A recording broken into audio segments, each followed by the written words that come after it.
Black people have thicker skin, and so they don't perceive pain, their pain perception, like they have a higher pain tolerance. And people actually said that they thought that was true, or that they clotted faster, those types of things that would affect how they assess a patient, whether or not they think they're in pain.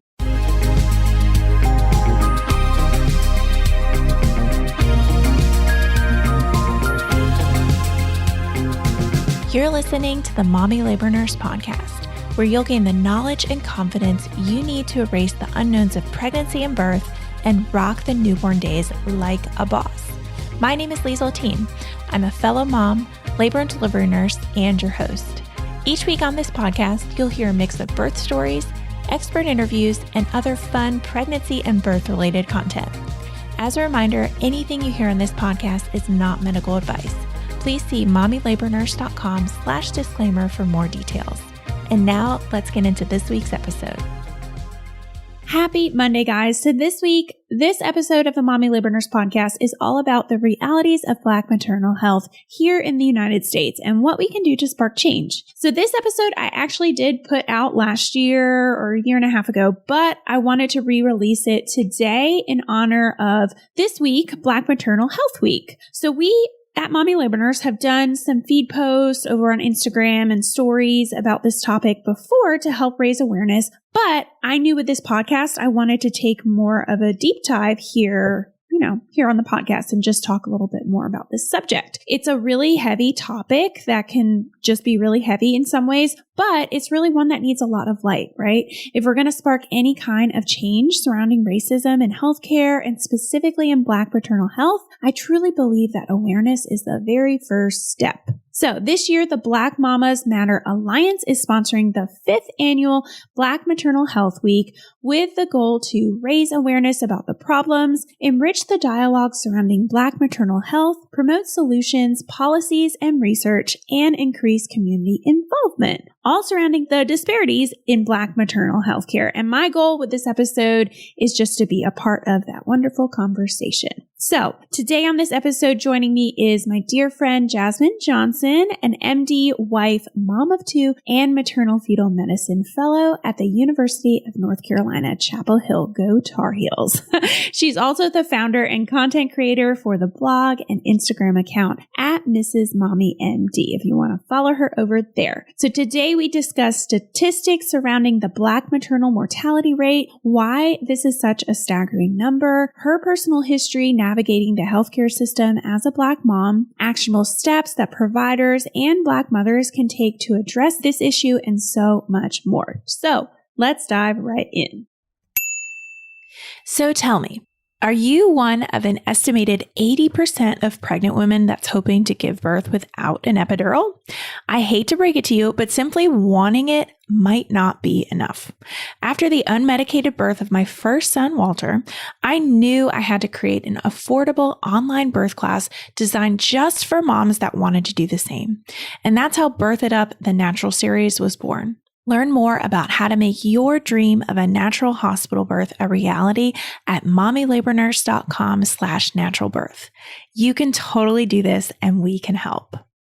Hi, Jasmine. Welcome to the Mommy Labor Nurse podcast. Thank you so much for being here today. Thanks so much for having me. It's so exciting to catch up with you. Yeah, I know. So obviously, nobody listening to this knows that we know each other like in real life. And we kind of used to work with each other back in the day. So I'm going to start by having you just introduce yourself and tell me all about yourself. And then, we can, I guess, go into how we kind of know each other too. Absolutely. So my name is Jasmine Johnson. I am a third-year maternal fetal medicine fellow. And what that means is I've gotten training in obstetrics and gynecology. So went through medical school and residency and then decided to subspecialize in just high-risk pregnancy. So now I'm entering my last few months of training so that I can be a high-risk pregnancy specialist. Yeah, super exciting to not be training anymore. But then also my social media side talks about that a lot. But also when I was in college, I had an unplanned pregnancy with my son, Nate, who's now 12 years old. I can't believe it. Yeah. And so when I was deciding whether, I know he's like an adult.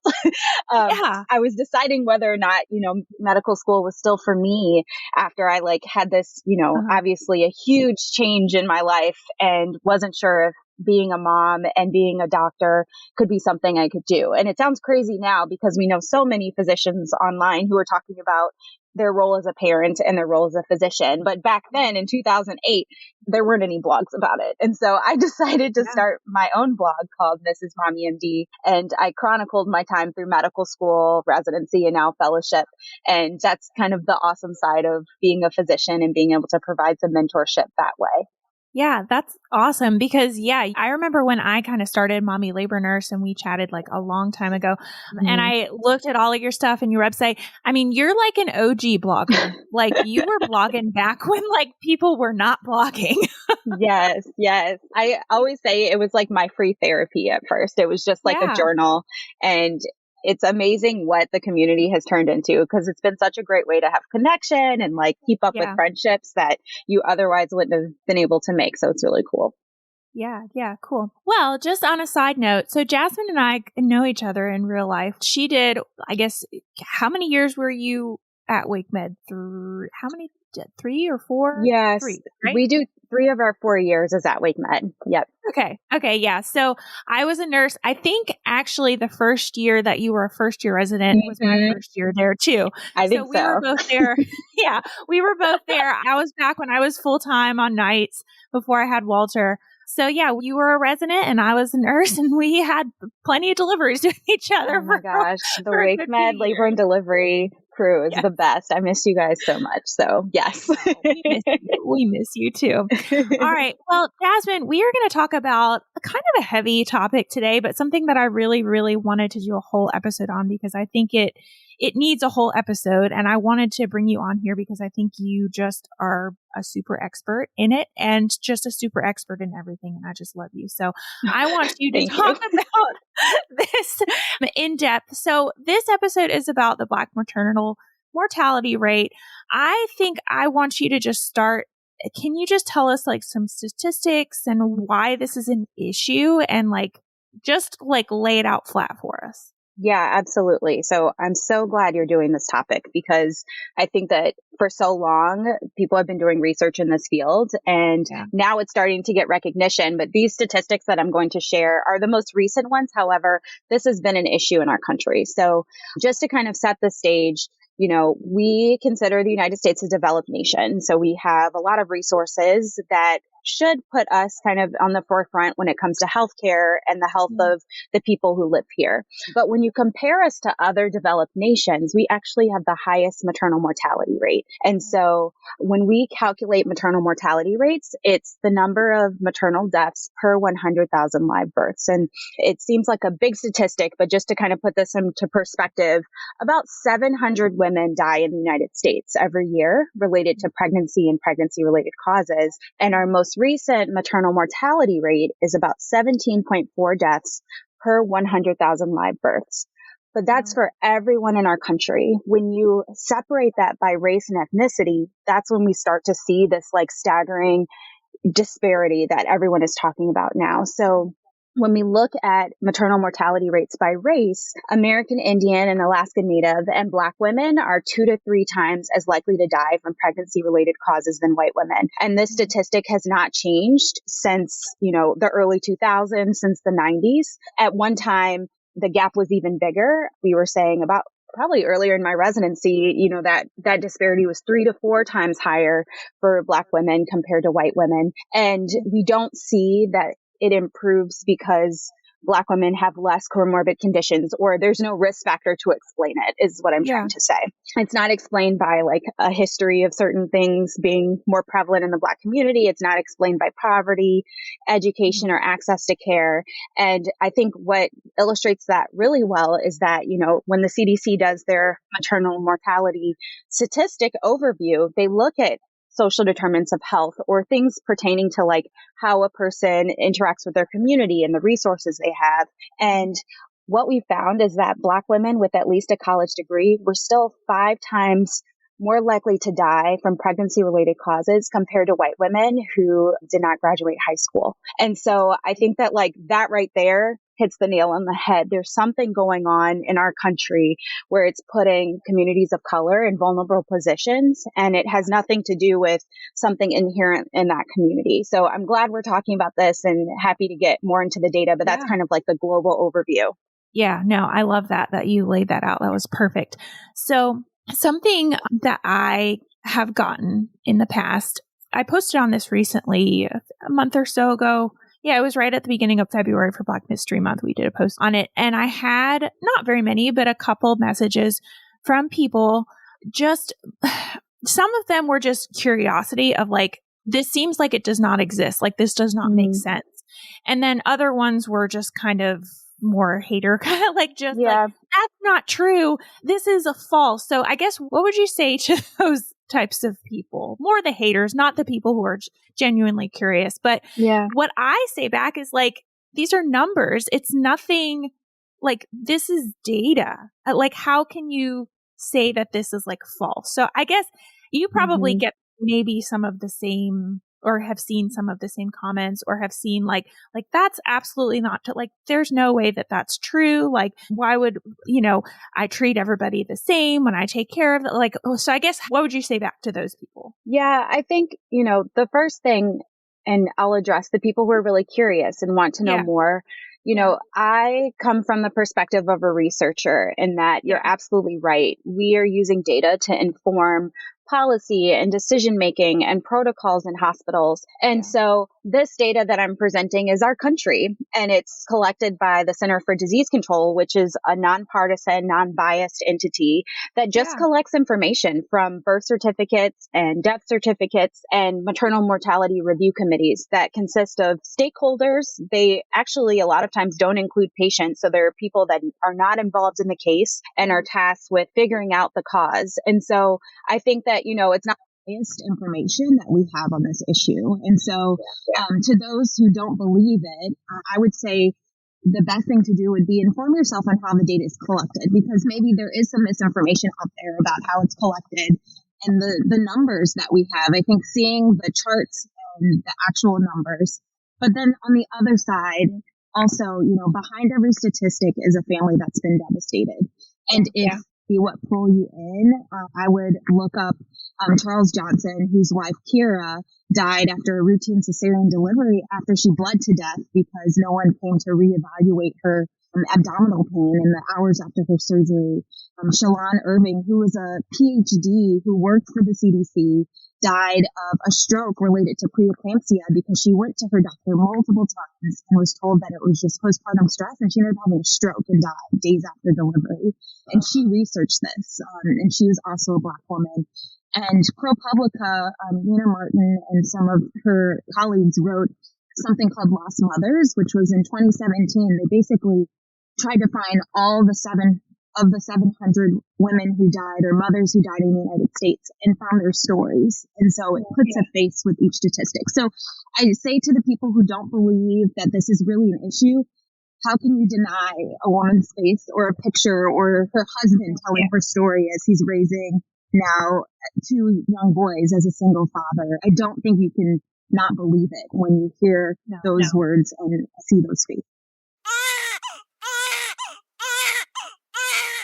All right, the sound of that baby crying means it's time for this week's segment of Birth It Up Babies. All right, this is a short and sweet little one that I got from Instagram. She says, I just wanted to drop in and say that I was able to squeeze in a majority of your natural birth class before having my sweet daughter today, and OMG, I am so glad I watched and rewatched your breathing techniques and labor positions. We successfully had an unmedicated birth. I feel like a rock star right now, and I have to say, I used as many of the things I learned from your videos as I could remember. They came in so clutch. Thank you, thank you, thank you. Oh, I love that one. Short and sweet. Love it. If you want to check out the course that this mom took, she took Birth It Up the Natural series, and you can head over to mommylabornurse.com and click on the Natural series.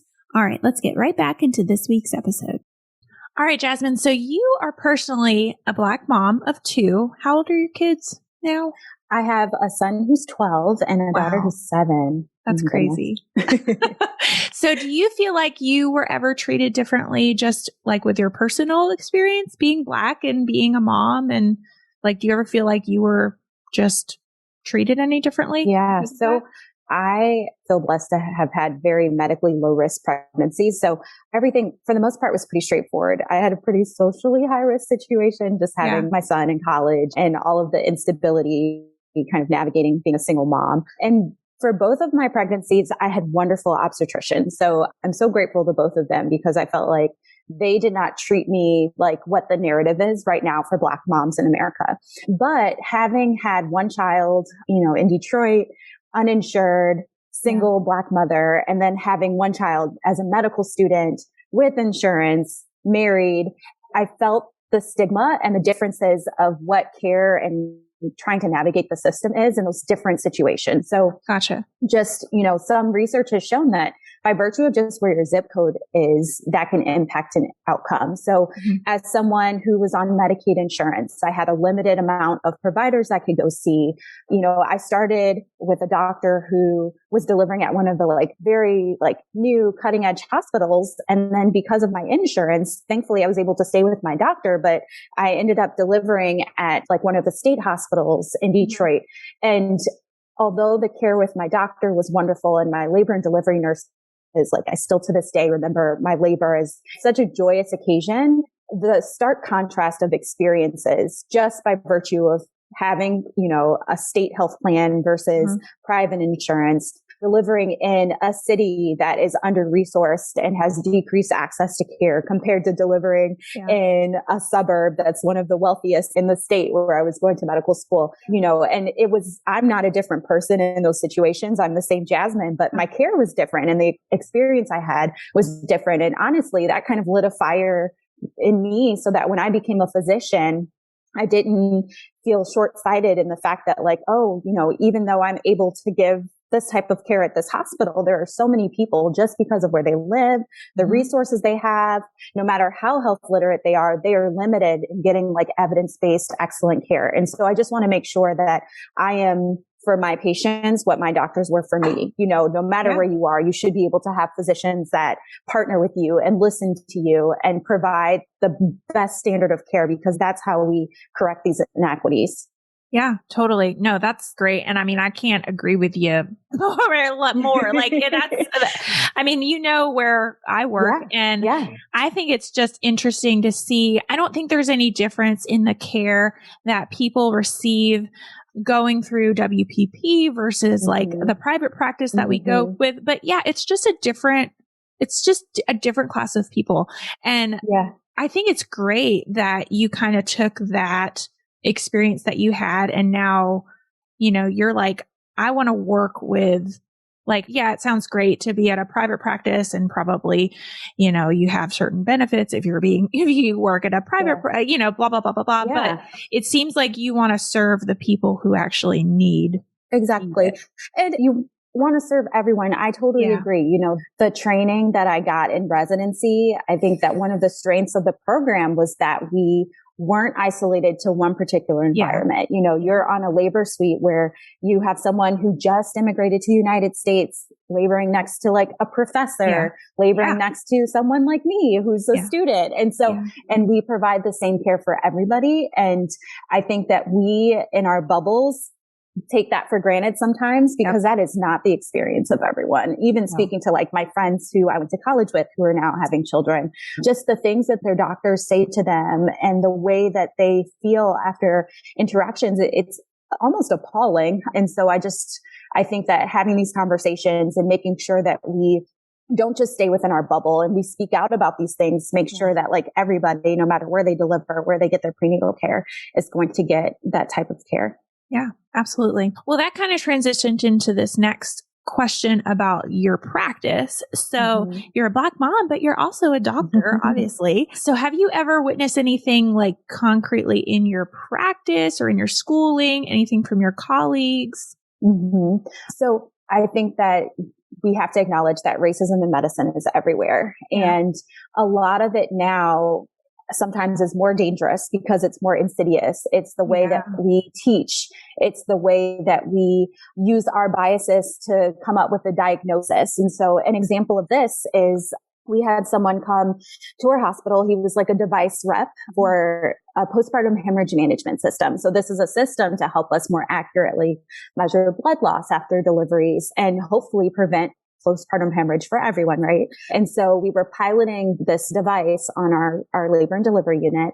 And after having it go through, our practice for a few months, the rep came back, who is a retired surgeon who saw patients and now works for this company. He said, I was a little bit surprised by your hemorrhage rates. Do you guys have a lot of Black moms here? Because Black moms bleed more.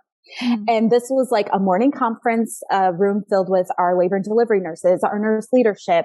I'm a maternal fetal medicine fellow, so I'm not the high man on the totem pole. There were attendings there. There were medical students that heard this. And I remember having this like out of body reaction where I was just like, did no one hear what he just said? Like that very like true. Yeah. Like was it just like nonchalant? Like it was so nonchalant and he just kept going. And so when he finished his talk, I raised my hand and I just remember like my hand was shaking because I was a fellow and there were much more experienced people around me, but I felt like I could not leave that room without saying something. And I said, excuse me, sir, there are learners in this room and I just don't want them to leave this room thinking that what you said was correct. Black moms do not bleed more. There is nothing about Black people's blood that makes them bleed more. It is because there's racism. It is because they're ignored. It is because they aren't treated in the timely fashion. It has nothing to do with their blood not clotting as much. Yeah. And so I just want to make sure that, no one leaves this room thinking that what you just said is true. And he just stared at me. I was going to ask, what did he do? He just stared at me and like kept going. And I remember like my face was like hot. Aww. And afterwards, a lot of people texted me and they were like, I'm so glad you said something. And these were people who were more senior than me. And it was, after reflecting on that, it was very emotional because sometimes I feel like as the Black person in the department, as the only Black MFM fellow, like I'm always the one bringing up these issues on race and medicine. And it's really hard for people to confront other people about race. And I think that was a prime example.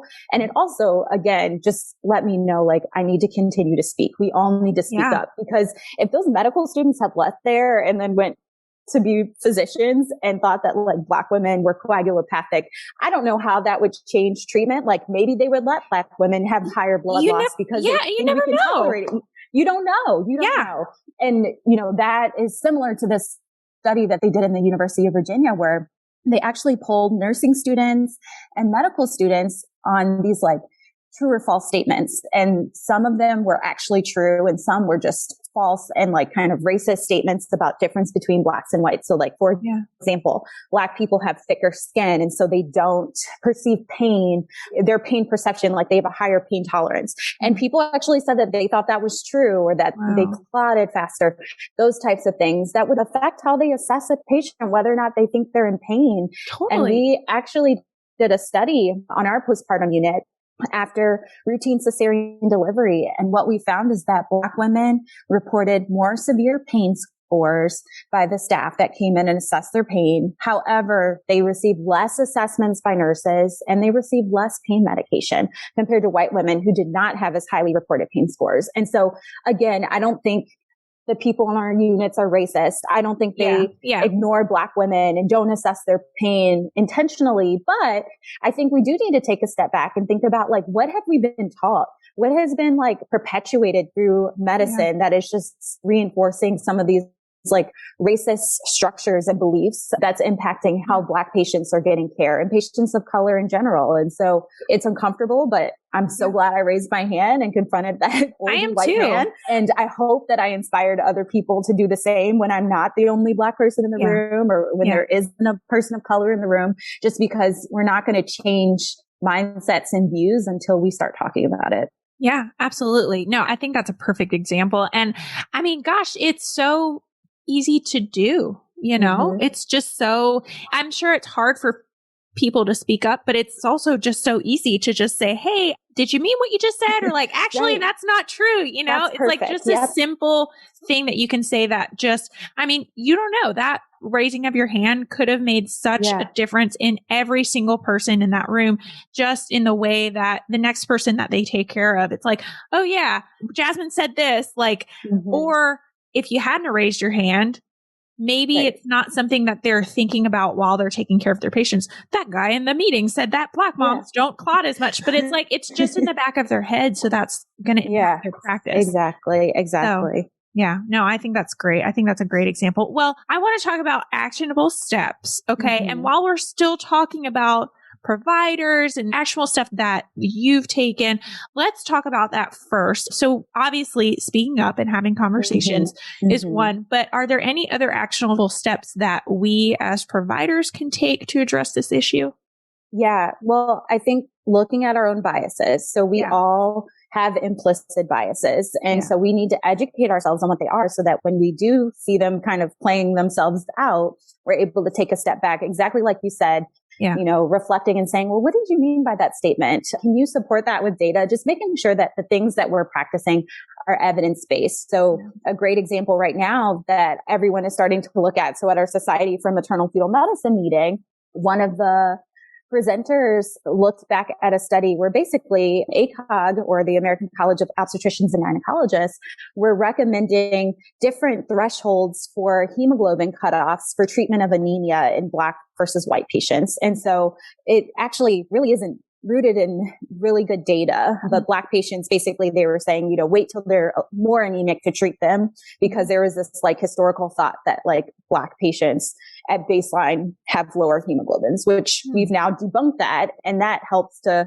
make sure that all patients are treated for their anemia appropriately. So looking at like race-based algorithms in medicine, there's so many, and then they're starting to talk about them more. So like the VBAC calculator, when we're talking about counseling people for vaginal birth after cesarean, there is a race and ethnicity category in that. And now we're looking, well, okay, how does race really play into a VBAC calculator? Like we know that like pelvimetry is not different amongst races. Race is the social construct. So we need to stop penalizing people of color when we're counseling them on whether or not they'll have a successful vaginal birth after cesarean. Other things, you know, hospitals are starting to do bias training, but I think that like there's a lot of red tape with all of that. And I think waiting for hospitals to like roll out these big trainings, I don't think we need to do that. We need to like take it upon ourselves and check out things like out of Greensboro, there's the Race Equity Institute that has this awesome training that's not necessarily medically based, but it just gives you a good like overview of like race in America and like how race started and how race intersects with classism and how it trickles down into all these different domains. When you do have quality metrics at work for those that are practicing in the clinical field, make sure they are tracking outcomes by race and ethnicity. So where we trained and where you worked, you guys have one of the best or one of the lowest cesarean rates. Like it's so impressive. And so you want to make sure that like we're disaggregating that data by race. So if we have the lowest cesarean rate in the country, let's make sure that like the people who are getting a cesarean aren't just Black or Hispanic or, you know, people of color, because then that's an inequity. And we need to go back and look at like what is going on in those labor courses that is kind of putting patients disproportionately on the C-section path. And then, you know, we all are really good at listening to our patients, but just, you know, taking a step back and not taking offense when a patient speaks up and says they're not feeling listened to, or they voiced their concerns and they didn't feel like their provider was really partnering with them. I think we need to like bring some humility to the table as well. Yeah. I mean, I think that's obvious, right? I mean, I feel like I talk, you know, me and my husband talk about that in marriage counseling, that we need to, you know, not take stuff personally as much if like somebody brings up this. And yeah, that's how we should be at our bedsides. So I totally agree. Well, let's talk about, are there any actionable steps that moms can take, Black moms, if anybody's listening? I know advocacy is a really good one, like moms learning about advocacy and how to advocate for themselves. But do you have anything that, you know, it's obviously we play a big role in this as providers, but I'm sure there are a lot of things that you as a mom can do too. So I love giving people action items, but I always preface this, like for the Black moms listening out there, there is nothing wrong with you. There is nothing wrong with Black women that explains these statistics. And so we can't be responsible for fixing this problem solely. But I think that until we have this like big mass change that we're looking for, definitely making sure that our moms feel empowered to speak up. We spend so much money on healthcare in this country, but I feel like our patients really feel disempowered to like speak up when they don't feel listened to by their providers. And as much of a hassle as it is to switch a doctor and transfer records, it is okay to switch doctors. It is okay to switch obstetricians in the middle of your pregnancy. If you don't feel like it's a good fit, for Black women, that is a life or death decision who you've chosen to partner with for your prenatal care and delivery. And I feel very doomsday by saying that, but there are so many stories and narratives that started with, she said something and it was brushed off. She said something. She went to the doctor and she was sent home. And so you just really want to have someone that you trust taking care of you. And the New York Times put out an article towards the end of last year where they had some really good conversation starters for women of color when they wanted to talk to their prenatal providers about like everything happening, because Black women are afraid to have babies right now. And so it was things like, going to your appointment and saying, I read in the media that Black women don't have their pain taken as seriously as women of other races. Mm-hmm. Can you tell me like what your hospital is doing to address this, or how do you feel about this? And I think that like having these conversations, you don't have to have the perfect answer as a physician, but as someone who's had a baby before, I really value when someone acknowledges my fears and concerns and just listen, says, hey, just be an ear. Hey, I'm here for you and we're going to get the best outcome we possibly can. As a high-risk pregnancy doctor, I always tell my patients, like, know your history. Know if you have a high-risk pregnancy or a condition that would put you in a high-risk pregnancy, because those are the things that going into a pregnancy, you want to make sure that you've optimized your health, because that is what's going to create, the most smooth prenatal course and delivery that you can. I love telling people to partner with doulas. So there are doulas, there's Triangle Doulas of Color, which is an organization started by Black women for the Black community here. But then there's Sister Song. There's national networks that have kind of directories of doulas. Some of them are for fees, some are for a price, but it's good to just have another person advocate with you. And then also bringing people to appointments. So in the pandemic, and these are things that everybody can do. In the pandemic, sometimes depending on where you go for care, there may be visitor restrictions, but especially in my field where we talk about a lot of like heavy, complicated things, I like to pause and say, is there someone you want to call? Is there someone you want to put on FaceTime that couldn't be here? Because I think that, some of the shock of getting a lot of information, you have to like hear it a couple times and have someone with you to like remember the things you forgot. And so those would be my big ones that I would tell patients to do. Love it. Love it. Well, this is I've been taking notes, Jasmine. Because I'm sure you're familiar with the situation that happened with Serena Williams. I don't know how many years ago, 2017, I think it was, that she had her daughter. And she's super cute. I'm following her on She's so Instagram. adorable. She just shared, like, they're both in little pink bathing suits. My gosh, I saw that one. Yeah. so cute. So cute. I was like, I need to find this for me and Isabel. Yeah, right.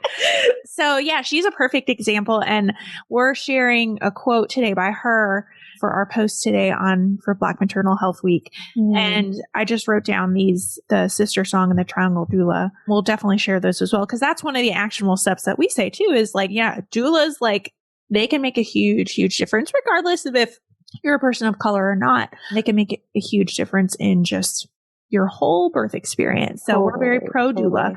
So we'll definitely share those as well. Jasmine, this was a great conversation. Thank you so much for coming on with me. Can you tell us, I know you said it in the intro and I said it in my own intro, but can you just remind people if they want to follow you on Instagram or follow you in the internet, where they can find you? Yeah. So I'm most active on Instagram at Mrs. Mommy MD. And I also have a blog where I'm actually, for Black Maternal Health Week, trying to put out more content this week pertaining to these issues. So please check it out. The website is www.mrsmommymd.com. Awesome. Well, thank you so much. It was a pleasure. And it's good to catch up. I haven't talked to you. Well, we talked, but this is a spoiler alert. We're re-recording some stuff because Jasmine, we had some technical issues. So I just talked to Jasmine like a month ago, but before that, I hadn't talked to you. I know. It was nice to get the double dose. Nice to catch up. Yes. All right, Jasmine. Well, it was a pleasure. Thank you so much for joining me. No problem.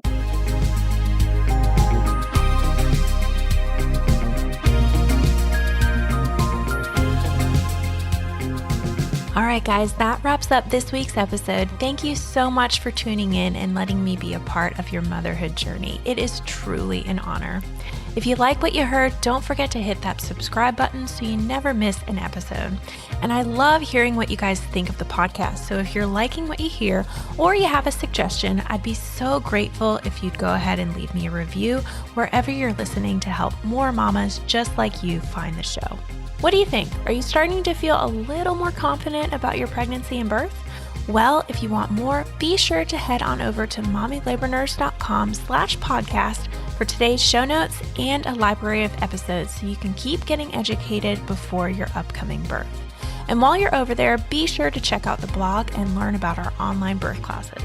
Find it all and more over at mommylabornurse.com/podcast. See you next week, same time, same place.